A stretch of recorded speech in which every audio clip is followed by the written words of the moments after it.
Thierry Claverola fut avec Charlie Mottet mon coureur préféré à mon adolescence. Ce n'était pas l'un des tout meilleurs de sa génération, mais c'était Thierry, l'aigle de Vizille. Cette commune iséroise qu'il avait vu grandir et qui avait façonné son coup de pédale de grimpeur.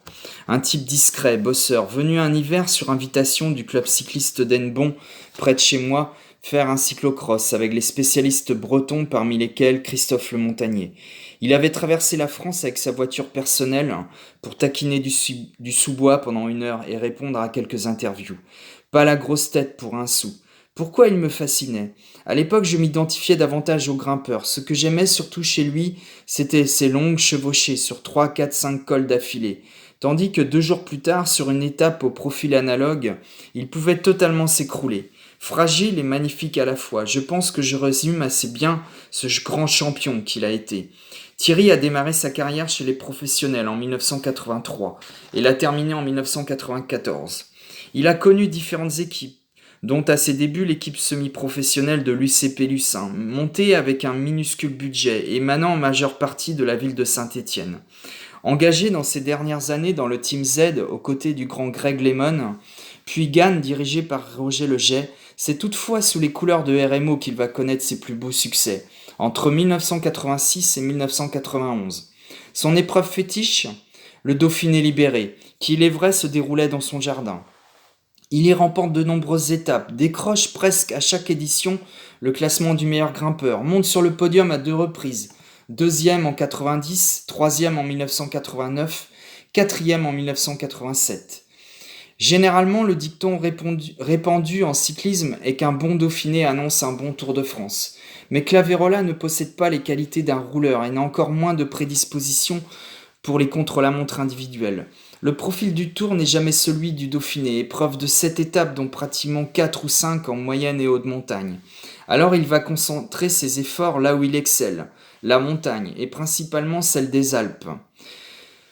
Les éditions du Tour de 1990 et 1991 s'inscrivent dans la grande histoire de sa carrière, avec une victoire d'étape en 1990 à Saint-Gervais qui lui permet de ravir le maillot à pois et de le ramener à Paris.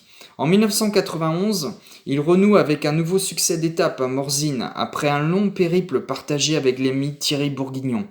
Claverola n'était pas un surdoué, mais à force de travail, de pugnacité, on peut le considérer aujourd'hui comme l'un des meilleurs grimpeurs français de ces 40 dernières années. S'il avait les jambes, il n'était pas du genre à rester dans les roues et encore moins à calculer ou à estimer prudemment le nombre de cols qui restait à escalader. Comme tous les attaquants de sa génération, il incarne une époque où tout se faisait à la sensation, sans oreillette, sans capteur de puissance.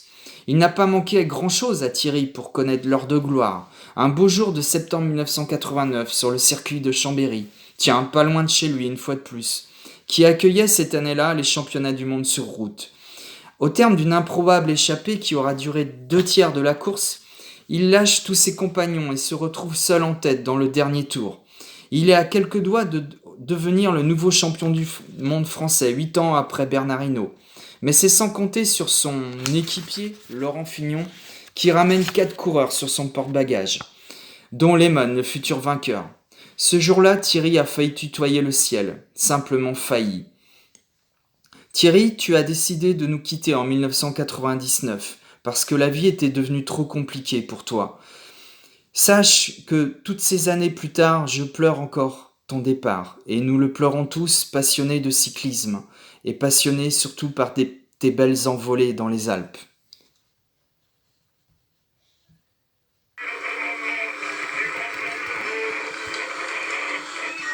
Bourguignon-Claverola, un final 100% français, un régal pour le public de Morzine qui a attendu dans la fraîcheur, sous la pluie. Voir le magazine de Dominique tout à l'heure, reste le sprint, la sanction car malheureusement il fallait aujourd'hui un perdant. Et ce sont les 2 régionaux de l'étape qui vont donner tout ce qui leur reste. Et sur la ligne, le bonheur donc pour Thierry Claverola.